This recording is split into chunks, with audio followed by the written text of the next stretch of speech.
What's your problem? What are you smiling at? Well, not you, mate. Yeah, you're funny. No. Yeah. Don't mean it's funny.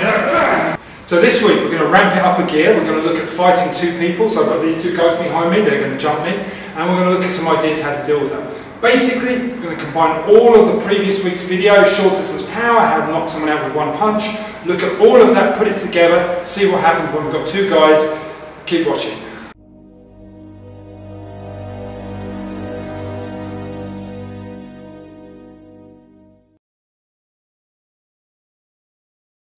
So we've spoken about this in previous videos before, multiple assailant ones, check that one out on YouTube. The one thing I don't want to be doing is facing two guys in the middle. What I've always got to be doing is pivoting off to the side. And the reason why I want to pivot off to the side is because I want one person in front of the other person. I want to essentially create this block. If you step off to one side, the other guy's going to move. So when he moves, you really essentially want to move to him. And essentially keep bouncing between the two. Look guys, I don't want any problem. And therefore, when one guy catches you, you stick to him. And that's when you pick the moment to strike.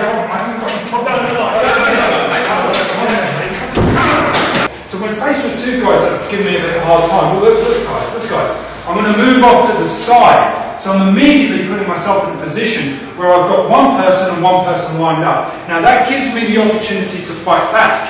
It gives me the opportunity that at least from here, I can grab hold, elbow and knee and hide behind the person that I'm using as a shield. So I'm taking it to them.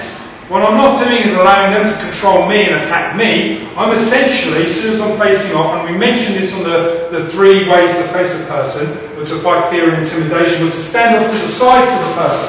Look guys, I don't want any trouble. He's always going to walk around, but we're going to look at that in the next section. The main thing is when you fight back, you grab hold, you use the head as a good leverage point, an anchor point. You elbow, you knee, and you elbow, you hit. And you strike that person, but you don't look at him. What you do essentially when you're moving is you hold him and you look at him, but you strike him.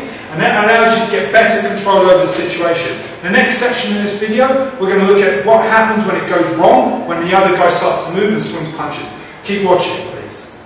What's your problem? What are you smiling at? I'm not smiling. Are you funny? No. So what else is going to go wrong? Well, the guy's going to punch you. So you've got scenario, you've got George in front of my face, his mate comes up behind, and because I'm focusing on George, what happens is his mate throws a punch, bang, I don't see it, because I'm too focused on this guy. So the idea is quite simple. You hide behind the person in front of you. So essentially when the punch comes in, I move my head, I put my head, and I sink my head into the first body. And yes, the guy in front's going to grab hold of me. He may even grab hold and try to headbutt me. But as I said in my last video, the guy's holding me is not a bad thing because his hands are always tied up. So essentially what I'm doing when he's hiding, I'm closing the gap and I'm trying to deal with this guy over the top. So that's where I'm really going to be punching and making it nasty and fighting back. It's about survival. It's not about taking two people out. It's about surviving, finding the space to escape and run away.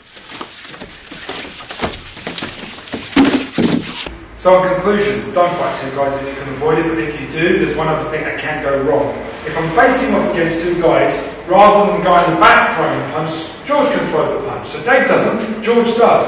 Given that to be the case, obviously I'm going to try to bridge the punches as much as I can, but I'm going to snap George down so I can clear the line to deal with this guy and get him down. Yeah, it's going to be a bit of a medley. If you notice, I've moved myself to the outside. Punches are going to be coming in, but I'm going to be coming in, bridging, striking, kneeing, elbowing, and constantly running and moving away.